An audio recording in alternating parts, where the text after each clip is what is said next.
এই 4-5টা মাওবাকুদের থেকে পারমিশন নিয়ে আসতে হবে। Jadavpur university, central university, state funded university. আমি জানতে চাই আপনার কাছে, আপনি তো সাংবাদিক, তাহলে শিক্ষামন্ত্রী নিজের রাজ্যের একটা ইউনিভার্সিটিতে তার দলীয় প্রোগ্রাম করতে আসতে পারবেন, এর থেকে পারমিশন নিয়ে আসতে হবে? Who the hell are they? Urban Naxals, they are urban Naxals. কারোর মুখের উপর দিয়ে গাড়ি চলে গেল, আহত হলো, দুটো আলাদা জিনিস। গাড়ি ধাক্কা মেরে যাওয়া, গাড়ি পিছে চলে যাওয়া। আগে বলো দুঃখজনক ঘটনা কোনটা? যেটা ঘটেছে ইন্দ্রনুজকে, এটা সে ফুটে গেছে, মানুষ দেখেছে। এত ইন্দ্রানুজ যদি বলো, ইন্দ্রানুজ যদি চলতি গাড়ির সামনে, আপনি একটা চলতি গাড়ির সামনে লাফ মেরে স্টান্টগিরি করতে যাচ্ছেন, আপনাকে ফেমাস হতে হবে। আরবান নকশালরা বেঁচেই আছে 4-5টা করে, ঠিক আছে? এদের না আছে হাড়ি, না আছে কড়া।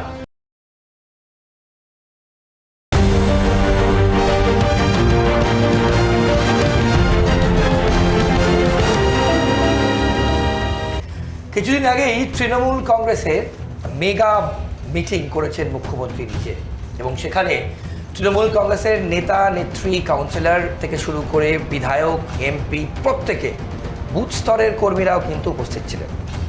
এবং সেখানে মুখ্যমন্ত্রী বেশ কয়েকটি গুরুত্বপূর্ণ কথা বলেছেন তার দলের যারা নেতা নেত্রী আছেন, কাউন্সিলর আছেন, তাদের জন্য। তিনি একটা গাইডলাইন বেঁধে দিয়েছেন এবং স্পষ্ট কিছু নির্দেশ দিয়েছেন। এখন প্রশ্ন হচ্ছে যে ভোট যত আসছে, বিধানসভা নির্বাচন 2026-এর, মুখ্যমন্ত্রী এত প্রোঅ্যাক্টিভ কেন হয়ে গেলেন? শুধু তাই নয়, অভিষেক বন্দ্যোপাধ্যায় কিন্তু সেখানে বেশ কিছু গুরুত্বপূর্ণ বক্তব্য রেখেছেন। নীতি নির্ণয় আর দুর্নীতির আজকের পর্ব আমরা সেই নিয়ে আপনাদের সামনে নিয়ে চলে এসেছি। আপনাদের সঙ্গে আমি শান্তনু, আপনারা ট্রাইব টিভি বাংলায় অনুষ্ঠান দেখছেন। এই নিয়েই কেন এই মুখ্যমন্ত্রী এই মুহূর্তে দাঁড়িয়ে এই মিটিং অর্গানাইজ করলেন, এবং সেই মিটিংয়ে যা যা তিনি বলেছেন, আমরা আসবো। ভোটার লিস্ট নিয়ে একটা বড় প্রশ্ন চিহ্ন। জ্ঞানেশ কুমার এই মুহূর্তে চিফ ইলেকশন কমিশনার হিসেবে নিযুক্ত করেছে কেন্দ্রীয় সরকার। তাকেও কিন্তু তিনি ছাড়েননি। তিনি বলছেন যে তিনি বিজেপির হয়ে কাজ করবেন। দিল্লিতে গিয়ে নির্বাচন কমিশন অফিসের সামনে তিনি ধর্নায় বসতে পারেন, এমনও কথা বলেছেন তিনি। আমাদের সঙ্গে রয়েছেন তৃণমূল সমর্থক শুভাশিস জানা, আমার পাশে বসে আছেন। শুভাশিস, তোমাকে নীতি নির্ণয় আর দুর্নীতি এবং ট্রাইব টিভি বাংলায় স্বাগত। আমি যেভাবে শুরু করলাম, আমি প্রথমেই তোমায় জিজ্ঞেস করব যে এই যে মেগা বৈঠক তোমাদের দলনেত্রী করলেন, মাননীয় মুখ্যমন্ত্রী করলেন, এখন এই মুহূর্তে দাঁড়িয়ে এখনো বেশ কিছুটা কয়েক মাস বাকি আছে, 1 বছরের কাছাকাছি অ্যাপ্রক্সিমেট বাকি আছে ভোটে, প্রেশারাইজ ফিল করছো নাকি? তো একদম প্রেশারাইজ ফিল করার কিচ্ছু নেই। আমাদের সরকার 2011 সালে মাটি মানুষের আশীর্বাদ নিয়ে এসছে।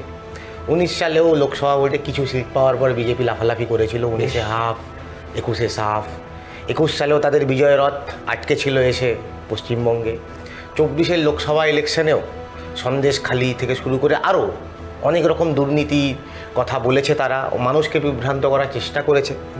কিন্তু পশ্চিমবঙ্গের মানুষ জানেন যে কোনটা তাদের কাছে জরুরি, পেটের ভাত নাকি বিজেপির এই যে নেতারা যারা ভোট আসলেই পরিযায়ী পাখির মতো আসেন, আবার ভোট চলে গেলে তারা দিল্লি চলে যান। কিন্তু 365 দিন মানুষের পাশে থাকেন মমতা বন্দ্যোপাধ্যায় এবং তৃণমূল কংগ্রেস। এবং 1 বছরের মধ্যে বিধানসভা ইলেকশন, মমতা বন্দ্যোপাধ্যায় দলের সুপ্রিম হিসাবে কর্মীদের চাঙ্গা করবার জন্য প্রস্তুতি সভা করবেন, এটাই তো স্বাভাবিক। যাদের বুথে এজেন্ট দেওয়ার লোক নেই তারা করতে পারছেন না তাদের কোনো কর্মী সভা। সিপিএম, বিজেপি, কংগ্রেস এরা একজোট হয়েছে, করতে পারছেন না তারা, তাদের তো এজেন্ট দেওয়ার লোক নেই, বুথে বসার লোক নেই, তারা কোথা থেকে কর্মী সভা করবে? বেশ ওকে না শুভাশিস, এবার আমি তোমাকে একদম 3টে প্রশ্ন করব। প্রথম প্রশ্ন, মুখ্যমন্ত্রী বিধানসভায় কিছুদিন আগেই, আপনারা সেই ছবি দেখেছেন, বেশিরভাগ সময় তিনি যতক্ষণ বক্তৃতা দিয়েছে, রাইট, তার ভাষণে প্রায় 1-1.5 ঘন্টার উপর কাছাকাছি, তিনি হিন্দু এবং হিন্দুত্ব নিয়ে কিন্তু বেশিরভাগ সময় ব্যয় করেছেন। তিনি বলছেন আমি ব্রাহ্মণের। ভুল নাকি? আমি বলিনি, তারপর তুমি উত্তর দাও, আমি বলে প্রথম। দ্বিতীয় প্রশ্ন আমার তোমার কাছে বলার, বিরোধী দলনেতা তোমাদেরই দলের প্রোডাক্ট, আজকে তাকে নিয়ে তোমরা তোমাদের তোমাদেরই প্রোডাক্ট। আমি এই জন্য বললাম কারণ অধিকারী পরিবার ছাড়া কি তোমরা ক্ষমতা আসতে পারতে? মনে হয় পারতে না, বাংলার মানুষ ডিসাইড করবে। সে আমি গর্বিত হিন্দু পড়ে বিধানসভার বাইরে তার এবং বিজেপির বিধায়করা, তারপর মুখ্যমন্ত্রী এই বিধানসভায় এই কথা বলেছে। এবং তার থেকে বড় কথা, মিটিং করেছেন যখন তোমাদের নেতা নেত্রী এবং কর্মীদেরকে নিয়ে, তিনি বলছেন যে 215 + 2/3 মেজরিটি যে করে হোক আমাদের পেতেই হবে। আর তোমাদের নেতারা ঠিক তার পর থেকে এই যে ভুতুরে ভোটার, এই যে নতুন ন্যারেটিভ নিয়ে এলে ভুতুরে ভোটার, বিশেষ করে বিরোধী দলের লোকরা বলছেন তোমরাই ভুতুরে ভোটার ঢুকিয়েছো, নিয়ে তোমরাই বলছো, মানে আমি মার্ডার করে বলছি মার্ডারটা কে করলো আমি ইনভেস্টিগেট করবো। মহারাষ্ট্রে 2024 সালের লোকসভা নির্বাচন আর 2024 সালের বিধানসভা নির্বাচনের মধ্যে ভোটারের পার্থক্য 42 লক্ষ। বেশ বেশ। কোন মাসে হয়েছিল আপনি খুব ভালো করে জানেন? লোকসভা ইলেকশন এবং বিধানসভা হয়েছে নভেম্বর মাসে। 5 থেকে 6 মাসের ব্যবধানে 42 লক্ষ ভোটার তৈরি হয়ে যায়। আজকে মমতা বন্দ্যোপাধ্যায় যে কথাগুলো বলছে তা তো আমরা দেখতে পেয়েছি। গঙ্গারামপুরের একজন বাসিন্দা, গুজরাটের তার ভোটার কার্ড, গুজরাটের এপিক নাম্বার। তোমরাই তো করেছো বলছে, বিরোধীরা বলছে তোমরাই করেছো এই কাজ। আচ্ছা, আমরা করেছি তাই তো বলছে, তোমরা করে বলছো যে দেখুন election commission of India central গভর্নমেন্টের দ্বারা পরিচালিত হয় না, স্টেট গভর্নমেন্টের দ্বারা পরিচালিত হয়। ইসিআই কার দ্বারা পরিচালিত? স্টেট ইলেকশন কমিশনার কার দ্বারা পরিচালিত হয়? সেন্ট্রাল কার দ্বারা পরিচালিত? ইসিআই কে। সেই উত্তরটাকে দাও। স্টেট ইসিআই কে প্রেস কনফারেন্স করে নোটিফিকেশন বার করে বলতে হচ্ছে আমরা এনশিওর করছি যেন একটা এপিক নাম্বারের উপর একটাই ভোটার থাকে। রোববার দিন আপনি দেখে নিন, বলেনি। সেকেন্ড কথা হচ্ছে একটা ভারত সংসদীয় গণতন্ত্র, সেখানে তার যে কোনো ব্যক্তি তার ধর্মাচরণ করতেই পারে। বেশ, কিন্তু একজন বিরোধী দলনেতা, যেটা একটা সাংবিধানিক পদ, সে আমি 65% হিন্দুদের ভোটেই জিতেছি, আমি গর্বিত হিন্দু। হ্যাঁ, হিন্দু তো আমিও গর্বিত। তা বলে কি আমি মুসলিম বা অন্য কোনো যারা ধর্মাবলম্বী তাদেরকে দেখলে মেরে ফেলো, কেটে ফেলো বলতে যাব? এই যে একটা বাইফার্কেশন করার চেষ্টা করছেন শুভেন্দু অধিকারী। তুমি হুমায়ুন কবির কি বলেছিলেন ভুলে গেছো নাকি? এই যে তুমি এক্ষুনি বললে। একদমই ভুলিনি। তাহলে কি করে তুমি এই স্টেটমেন্ট করলে? একদমই ভুলিনি। তোমাদেরই তো মেলে। দল ভর্ৎসনা করেছে তাকে, দল তার বেঁধেছে, ব্যবস্থা নিয়েছে, দল ভর্ৎসনা করেছে। করেনি তো করবে, তোমাদের বেফাঁস মন্তব্য সবাই করছে। করে আমাদের দল সুভাষ চক্রবর্তী বলেছিলেন আমি হিন্দু, আগে ইতিহাসে চলে গেল। কেন ইতিহাসে? ইতিহাস থেকে তো মানুষ শেখে। সুভাষ চক্রবর্তীর মতো দাপুটে সিপিএম নেতা, এককালের দুর্দণ্ড গোটা বেসেভাই নেতা, তারপর সিপিএম নেতা, সল্টলেকের বাঘে গরুতে যার ভয়ে জল খেত এক নদীতে, এক পুকুরে, সে বলতে পারে মা কালীর পুজো দিয়ে আমি আগে হিন্দু তারপরে কমিউনিস্ট, আর বাকিরা বললেই দোষ। মমতা ব্যানার্জি যদি বলে যে আমি ব্রাহ্মণের মেয়ে, তা মমতা ব্যানার্জি ব্রাহ্মণের মেয়ে নয়? বেশ, না না নিশ্চয়ই, নাকি বলতে হয় না? নিশ্চয়ই। কিন্তু মমতা ব্যানার্জিকে মমতাজ বেগম কে বলছে বারবার? না, কেন বললে? কে বলছে? আমাকে তুমি সেই উত্তরটা আগে দাও, তুমি উত্তেজিত হও না। তুমি এই কথাটা আগে আমাকে বলো যে এত সময় তিনি ব্যয় করলেন কেন? আমি গর্বিত হিন্দু, সত্যি তো আমরা প্রত্যেকে যে যা ধর্মে আমরা তো গর্বিত। মমতা বন্দ্যোপাধ্যায় পশ্চিমবঙ্গের সমস্ত ধর্মাবলম্বী মানুষের যে কোনো অনুষ্ঠানে তিনি উপস্থিত থাকেন, সেটা হতে পারে 25শে ডিসেম্বর, সবার মুখ্যমন্ত্রী। একদমই একদমই। কিন্তু তিনি ব্রাহ্মণের মেয়ে বলছেন, তাতে ভুলটা কোথায়? ভুল তো নেই, ভুল তো নেই। কিন্তু আমার প্রশ্ন, কেন ওনাকে বলতো? আমাদের দলনেত্রী একটা কথা বারবার বলেন যে ধর্ম যার যার, উৎসব সবার। ঠিক, আমরা এই স্পিরিটে বিশ্বাস করি একদম। আমরা কখনো বলি না যে আমরা শুধুমাত্র মুসলিম বা শুধুমাত্র হিন্দুদের ভোটে জিতে এসেছি। আমরা পশ্চিমবঙ্গের মানুষের ভোটে জিতে এসেছি। আমরা যে মানুষটা যেই সিটে আমরা পাইনি, যেখানে নওশাদ সিদ্দিকী জিতেছে, সেখানকার যারা অধিবাসী তারাও কিন্তু পশ্চিমবঙ্গের মানুষ। আর যেখানে ধরুন অরূপ বিশ্বাস জিতেছে বা অভিষেক জিতেছে, তারাও কিন্তু মানুষ, এবং তারা সবাই ইকুয়াল সুযোগ সুবিধা পাচ্ছে। তাহলে সুভাষিস, একটা কথা ভাবো, চাপ কি জিনিস? এই চাপের চোটে মুখ্যমন্ত্রীকে এখন হিন্দু প্রমাণ করতে হচ্ছে, বলতে হচ্ছে। একদমই চাপে কারা আছে? 19 থেকে নাকি ক্ষমতা দখল করে নিচ্ছে, দিল্লি থেকে বারবার আসছে ক্ষমতা। এই তো এইবার গেল পশ্চিমবঙ্গে বিজেপির পতাকা উঠছে, গেল করে গেল। আর শুনুন, আর একটা আপনাকে কথা বলছি, এই বিজেপি আর এই সিপিএম এদের মধ্যেকার সেটিং আমরা কালকেই দেখে নিয়েছি। আপনি জানেন কিছুদিন আগে যাদবপুর বিশ্ববিদ্যালয় শনিবার দিন ব্রাত্য বসু, আমাদের মাননীয় শিক্ষামন্ত্রী, তার গাড়ির উপর কিভাবে ভ্যান্ডালিজম দখল করতে গেছিল? তো কে দখল করতে গেছিল? ওয়েবকুপার প্রোগ্রামে আমি বলি আমাদের অন্য একটি অনুষ্ঠানে দেবাঞ্জন দে, যে এসএফআই এর রাজ্য সম্পাদক, সে বলছে আরে এসএফআই তো আমাকে প্রশ্নটা করতে দাও, আমাকে প্রশ্নটা করতে দাও। তুমি উত্তেজিত হো না, প্রশ্নটা করতে দাও। আমি জানি সত্যি কথা বললে মানুষ উত্তেজিত হয়ে যায়, আমি জানি তো। সত্যি কথা আমাকে বলতে দাও। সত্যিটা বলুন, আমাকে প্রশ্নটা অর্ধেক সত্যি বলবেন। আমি আপনার কাছে রিকোয়েস্ট, আমি প্রশ্নটা করি। আমার কথা নয় তো, আমার কাজ অনুষ্ঠান সত্যি কি মিথ্যে কি মানুষ ঠিক করবে, একদম। কিন্তু যা ঘটছে আমরা আপনাদের সামনে তুলে ধরছি। দেবাঞ্জন বলছে এখানে বসে অন্য একটি অনুষ্ঠানে বলছেন যে প্রাপ্ত বসু, ক্রিমিনাল প্রাপ্ত বসু বলছে সে দখল করতে বাইরে থেকে ছেলে লোক নিয়ে গিয়েছিল যাদবপুর ইউনিভার্সিটিতে। এবার আমি আপনাকে এটা ব্যাখ্যাটা দিই। 1 মাস আগে থেকে প্রি শিডিউল প্রোগ্রাম, ওয়েবকুপা বলে একটি সংগঠন আছে, তারা যাদবপুরের ওপেন এয়ার থিয়েটার বেশ। সেটা ভাড়া নিয়েছিল, বেশ। পারমিশন নিয়ে। বেশ। সারা পশ্চিমবঙ্গে শিক্ষক শিক্ষিকা যারা আছেন, কলেজে বা ইউনিভার্সিটিতে পড়ান, বিভিন্ন উপাচার্য তারা এসেছিলেন, দলীয় প্রোগ্রাম এখানে। এসএফআই সেখানে কি করলো, ব্রাত্যভূষণ দেখাও করে, ফটো আছে, যেই ছেলেটি বারবার বলা হচ্ছে, হ্যাঁ দেখা করলো। কিন্তু যখন দেখলো এই আরবান নকশাল মাওয়িস্টরা, তারা ব্রাত্য বসুকে হেকেল করতেই সেখানে গেছিল। যদি কথা বলার ছিল, ব্রাত্য বসু বলেছেন ওখানে যে আমি ত্রিপাক্ষিক বৈঠক করবো, আমি বিকাশ ভবনে সময় দিতেও রাজি, এখনই তোমরা 5 জন আসো। তাদের বক্তব্য 50 জনের সাথে কথা বলছে। এটা কি ধরনের যুক্তি? 50 জনের সাথে কথা বলতে হবে একসাথে? সেই ঘটনার পরে এসএফআই যখন দেখলো সব ফুটেজ আল্ট্রা লেফটে নিয়ে যাচ্ছে, তখন এসএফআই কি করলো, তারা তো দিয়ে চলে এসেছিল তাদের যে দাবি দাবা, ইউনিয়ন ইলেকশন চাই বা যাই হোক, সেই দাবি দাবার জন্য তারা তো ডেপুটেশন দিয়েছে, তার তো ছবি আছে। তাহলে তারা কেন গাড়ি আটকাতে গেছিল? তাদের এক্সট্রা কি দাবি? তাই বলে তুমি গাড়ি চাপা দেবে? গাড়ি চাপা দিয়ে চলে গেছে না, এটা ছবি আছে, মানুষ দেখেছে, ছবি তো আছে, আপনি দেখেন। এবং তুমি তো তাহলে তো পশ্চিমবঙ্গের শুভাশিস, পশ্চিমবঙ্গের স্বাস্থ্য ব্যবস্থাকে কুডোস জানাচ্ছি, যার মুখের উপর দিয়ে গাড়ি চলে গেল, সেই ছেলে 2 ঘন্টা পরে ইন্টারভিউ রেডি করে দিল, থ্যাঙ্কস টু পশ্চিমবঙ্গের হেলথ সিস্টেম। কারণ সেই হেলথ সিস্টেমের মন্ত্রী তো তোমাদেরই মুখ্যমন্ত্রী। থ্যাংক ইউ বলছি তো আমি তার জন্য। মুখের উপর দিয়ে স্করপিও গাড়ি চলে যাওয়ার পরে কি করে কেউ ইন্টারভিউ দিতে পারে 2 ঘন্টা পরে? এ তো একমাত্র অতি দক্ষিণের সিনেমাতেই হয়। না, শুভাশিস, তার নাম ইন্দ্রনুজ না অল্লু অর্জুন, জিজ্ঞেস করুন। শুভাশিস ইন্দ্রনুজ রায়, যে আমরা চাই সে দ্রুত সুস্থ হোক। একদম, আমিও চাই। হ্যাঁ, এবং তার বাবাকে মাননীয় শিক্ষামন্ত্রী নিজে ফোন করেছেন, তিনি বলেছেন আমার খারাপ ভারত রাষ্ট্রের ধ্বংস চায়। আমাকে বলতে দাও, কথা বলতে দাও। এই ইন্দ্রনুজ ভারত রাষ্ট্রের ধ্বংস চায়। ভারত রাষ্ট্রের ধ্বংস চায়। আপনি দেখুন ওনার ফেসবুক পোস্ট করে, এসটিএফ এর বিরুদ্ধে জঙ্গি আন্দোলন গড়ে তুলুন, এনআইএ এর বিরুদ্ধে জঙ্গি আন্দোলন গড়ে তুলুন, এই ধরনের কথাবার্তা বলে ইন্দ্রনুজ। এই ইন্দ্রনুজের 2024 সালে যখন আমরা তৃণমূল ছাত্র পরিষদের পক্ষ থেকে যখন ক্যাম্পাসে সরস্বতী পূজাকে করতে দেওয়া হতো না, সরস্বতী পুজো কেন ক্যাম্পাসে হবে? কি দিন পড়লো সরস্বতী পূজা করতে পুলিশ পাহারা রাখছে? শুভাশিস, তৃণমূল জামানায় বিরোধীরা বলছে এরকম দিন কোনোদিন এসছে? 2022 সাল থেকে যাদবপুর বিশ্ববিদ্যালয় বামেদের ঘাটিতে সরস্বতী পুজো করা হয়, কোন দিন পুলিশ পাহারা দিতে হয়েছে? এখন দিতে হচ্ছে কেন? আমি আপনাকে, তোমাদের জামানা তো আপনি দেখুন, মোশনটাকে ডাইভার্ট করবেন না, আমার ভয় আমি ডাইভার্ট না, আমি সত্যি জানবো তো। শুনেন, তারপরে আপনার উত্তরটা আমি দিচ্ছি, আপনি শুনুন। এই ইন্দ্রানু স্কটিশ চার্চের ছাত্র বাইরে থেকে কিছু বাম, অতিবাম, আল্ট্রালেফট নিয়ে এসে যখন পশ্চিমবঙ্গ তৃণমূল ছাত্র পরিষদের সহসভাপতি, সে তার সংগঠনের পুজো দেখতে এসেছিল, সুদীপ রাহা, তাকে কিভাবে হেকেল করা হয়েছিল, ঘিরে ধরে ঢুকতে দেবো না, কেন ঢুকতে দেবো না? ভাই ইন্দ্রানু, তুমি তখন যাদবপুরে পড়তেও না। আমি আপনাকে আরো গুরুত্বপূর্ণ কথা বলছি, ইন্দ্রানু একসাথে দুটো ইউনিভার্সিটিতে কি করে পড়তে পারে? আমার কাছে প্রমাণ আছে, স্কটিশ চার্চে সে এখনো স্টুডেন্ট। 2025 সালে 3rd সেমিস্টার পরীক্ষায় তার নাম বেরিয়েছে, যে এক্সামের মানে ক্যান্ডিডেট লিস্ট হয়, সে যাদবপুর। তার মানে কি যাদবপুরে ভর্তি হওয়ার সময় তথ্য গোপন করেছিল? তাহলে কি শুধুমাত্রই সে যাদবপুরে এই জঙ্গি আন্দোলন গড়ে তুলতে এসেছিল?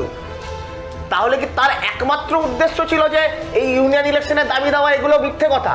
তার একমাত্র উদ্দেশ্য ছিল যে কিভাবে ফুটেজে আসা যায়, কিভাবে ব্রাত্য বসুকে হেকেল করা যায়?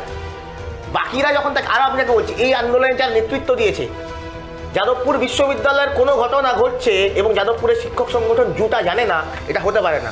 এই আন্দোলনের নেতৃত্বে কালকেও যে মিছিল হয়েছে, আপনি দেখবেন, আমি নাম বলতে পারি, নেতৃত্বের নাম হচ্ছে দেবার্গ যশ, বাবার নাম তুষার যশ, জুটার ইনফ্লুয়েন্সিয়াল নেতা, সিপিএম এর মা সোনালী যশ, নেতাজিনগর কলেজের প্রিন্সিপাল। এই ছেলের এগেন্স্টে এফআইআর আছে, এখনো পুলিশ অ্যারেস্ট করতে পারেনি কেন? না, তাহলে তুমি বলতে চাইছো যে যদি তোমরা বাদ দিয়ে, শাসক দল বাদ দিয়ে প্রতিবাদ কেউ করতে পারবে না? প্রতিবাদের রাস্তা বন্ধ?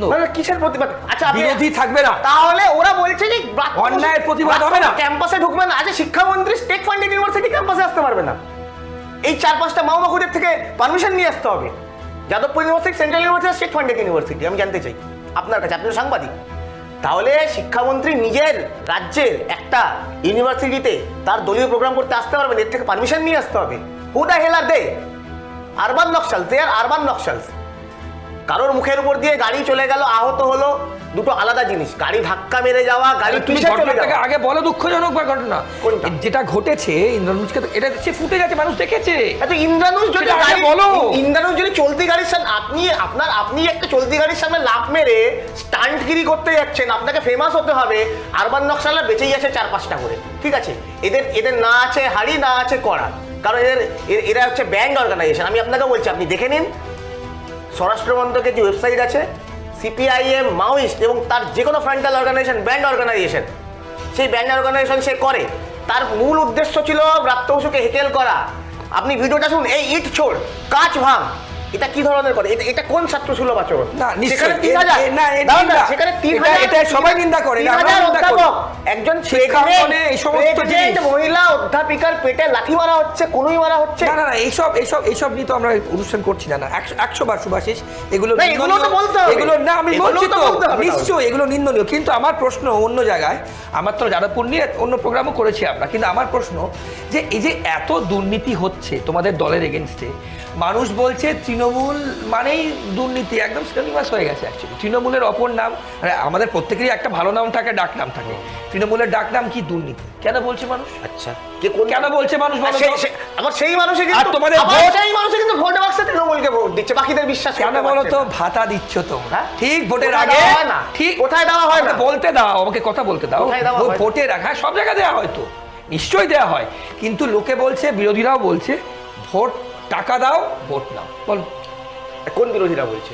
কোন পার্টি বলছে? এই দলের বিরোধীরা, এই রাজ্যের বিরোধীরা বলছে। একটা নাম বলুন না, কোন বিরোধী বলছে, তারপর আপনাকে উদাহরণ দিই। বিজেপি বলছে, আচ্ছা, BJP বলছে। সিপিএম বলছে, দেখ, কংগ্রেস CPM বলছে, CPM আর কথা তারা বলছে তোমাদের যাদের সঙ্গে বিজেপি 5% সেটিং আছে। যারা জমানত নিজে রাখতে, জমানত বাজেয়াপ্ত, তাদের নিয়ে কথা বলতে। বিজেপি কথা বলছে তো। মহারাষ্ট্রের সরকার কে চালাচ্ছে? মহারাষ্ট্রের মুখ্যমন্ত্রীর নাম কি? ভোটের আগে বড় বড় করে আপনারা মহারাষ্ট্রের চ্যানেলগুলোতে দেখেন প্রচার করছেন 1500 টাকা লাড়কি বাহিন যোজনা, 2100 করে দেবো। আপনার বিধবা ভাতা যেটা আমাদের এখানে হয়, সেটা ওখানে 2100 টাকা করে দেবো। বার্ধক্য ভাতা 2100 টাকা করে দেবো। তাহলে ভাতার রাজনীতি বিজেপি করছে না? হরিয়ানায় কি করেছে? দিল্লিতে কি বলেছে? হঠাৎ করে 42 লক্ষ ভোটার কোথা থেকে চলে আসে? 5 মাসের মধ্যে 42 লক্ষ ভোটারের জন্ম হয়ে গেল। জয়সার সম্পত্তি 6000 গুণ কি করে বেড়ে যায়? কে দুর্নীতিগ্রস্ত? কারা দুর্নীতিগ্রস্ত?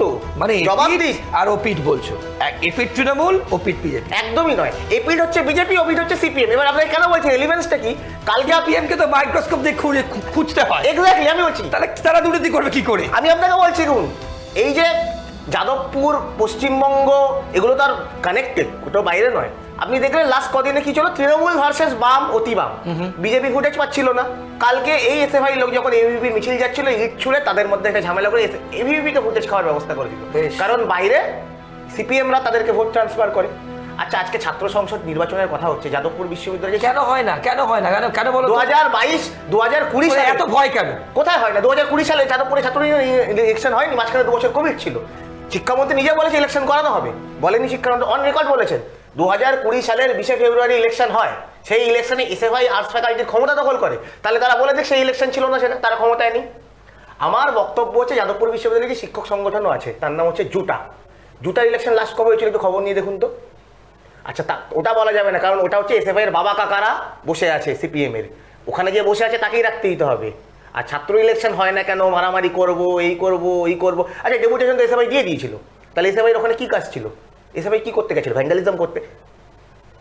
মানুষজন, আচ্ছা, ইস্যু ছিল তো স্টুডেন্ট ইলেকশন। আপনি ওই ভিডিও ফুটেজগুলো আমিও আপনাকে দেখাতে পারি। গাড়ি বলে জাস্টিস ফর আরজিকর। ব্রাত্য বসু শিক্ষামন্ত্রী না স্বাস্থ্যমন্ত্রী না পুলিশ মন্ত্রী?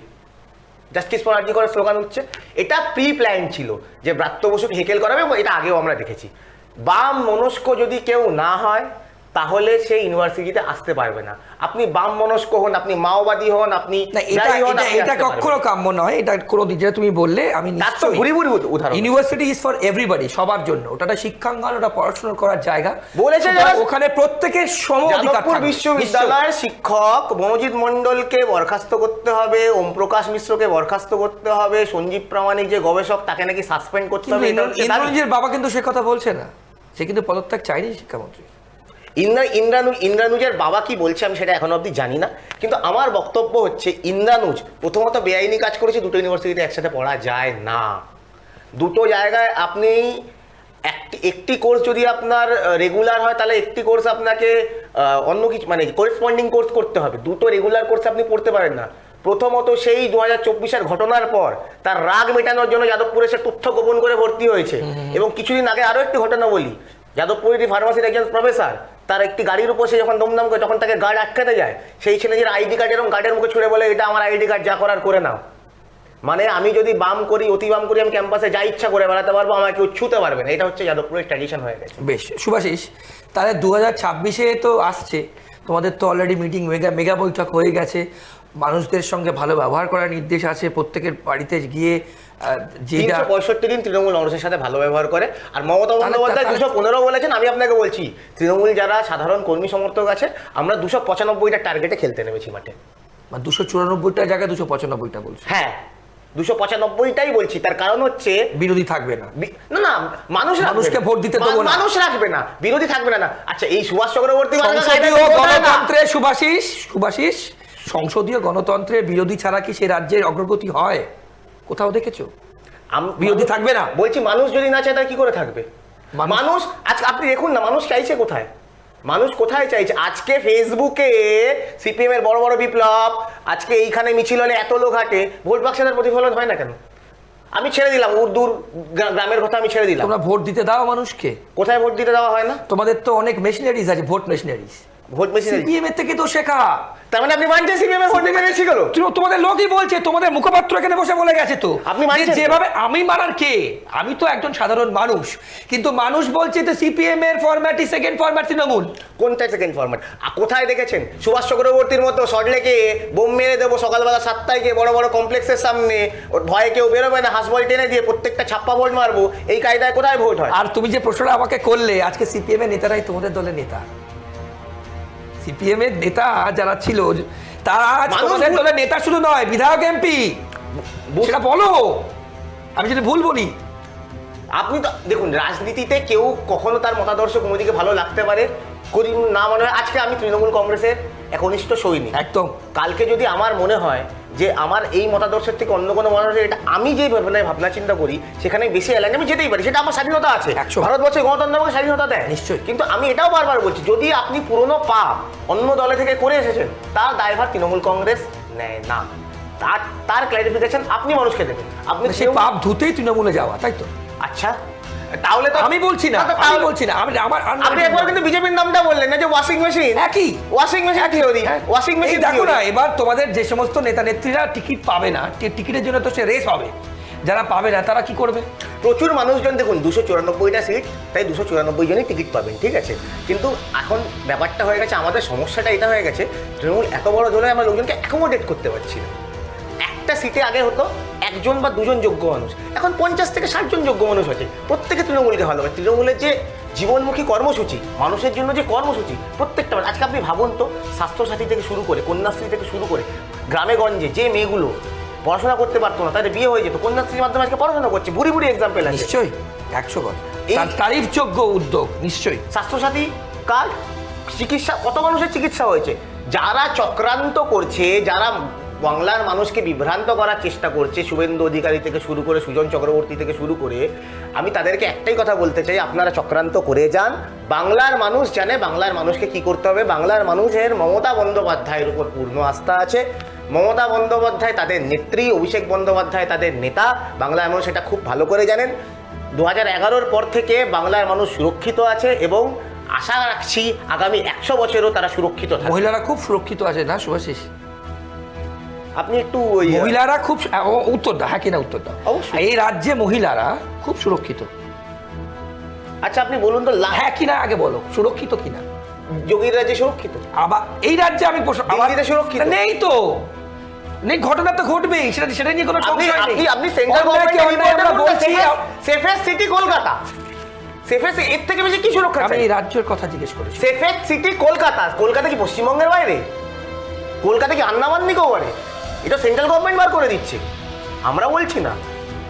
তাহলে কিসের বিজেপি যারা মুখপাত্র বা বিজেপির বিরোধী কথা বলছে, কিসের কথা বলছে? তা তোমার সেন্ট্রাল গভর্নমেন্টকে বলো। এই তো এখানকার পানাগড়ে যে ঘটনা ঘটলো, যে মেয়েটা মারা গেল, তার বাড়ির লোক বলছে কন্যাই নেই তো কন্যাশ্রী কোত্থেকে পাবো? এক কথা উত্তর। পানাগড়ের যে মেয়েটি মারা গেছে, আমার তার পরিবারের প্রতি সমবেদনা আছে। একটি অনভিপ্রেত ঘটনা, কিন্তু দেখুন, যখন মানুষের ঘরে এরকম একটা কোনো ঘটনা ঘটে, দুঃখিত থাকে। এই যে একটা, এই যে মানুষের মানবিক অবস্থা, তার সুযোগ নিয়ে বিভ্রান্ত করার চেষ্টা করছে বিজেপি বারবার, সেই জিনিসটাকে বন্ধ করতে হবে। আপনি আজকে দেখুন না, আমি আবার আপনাকে একটু 2 বছর পিছনে ফিরিয়ে নিচ্ছি। আমাদের সময় একদম 2023 সালের যে স্বপ্ন হত্যা হয়েছিল যাদবপুরে, এই শনিবারের ঘটনার পর সেই স্বপ্নের বাবা কি স্টেটমেন্ট দিয়েছে একবার দেখুন। তাহলেই আপনি বুঝতে পারবেন পশ্চিমবঙ্গের গ্রামগঞ্জের মানুষ কি চাইছে। আপনি 2-4টে আরবান নকশাল কলকাতায় যারা বড় বড় কথা বলে মার্কস লেনিন ক্যাপিটালিজমের বিরুদ্ধে, কিন্তু সন্ধ্যেবেলা গিয়ে স্টারবাক্সের কফি খায়, তাদের থেকে মমতা ব্যানার্জিকে অন্তত রাজনীতি শিখতে হবে না? বেশ, একদম শেষ প্রশ্ন, তাহলে তোমরা কনফিডেন্ট 2026-এ কোনো চাপ নেই, কোনো টেনশন নেই, কোনো প্রেশার নেই, একদম একদম আমরা আসছি, ক্ষমতায় আসছি, আস্তে আস্তে দৌড়ে দৌড়ে রেস অতিক্রম করবো, তাই তো? আপনি তৃণমূলের একটা প্যাটার্ন যদি লক্ষ্য করে থাকেন 11 থেকে, প্রত্যেকবারে আমাদের এগেনস্টে কিন্তু 11-র পর থেকে যত মানুষকে মানে কি বলবো খেপিয়ে তোলার চেষ্টা হয়েছে তৃণমূলের মানে প্রভোগ করা হয়েছে, কুৎসা করা হয়েছে, ততবার আমরা বেশি মেজরিটি নিয়ে এসেছি। বেশ, সময় শেষ কথা বলবে। অনেক ধন্যবাদ শুভাশিস, তোমার সময়। নমস্কার, আপনাকে অনেক ধন্যবাদ। আপনাদের সবাইকে অনেক ধন্যবাদ। এবং এই যে নীতি নির্ণয় আর দুর্নীতির যে ফরম্যাট আমরা আপনাদের সামনে নিয়ে আসছি, জ্বলন্ত ইস্যু যেখানে দুর্নীতি সেখানেই আমরা আছি, আপনাদের সামনে তুলে ধরছি।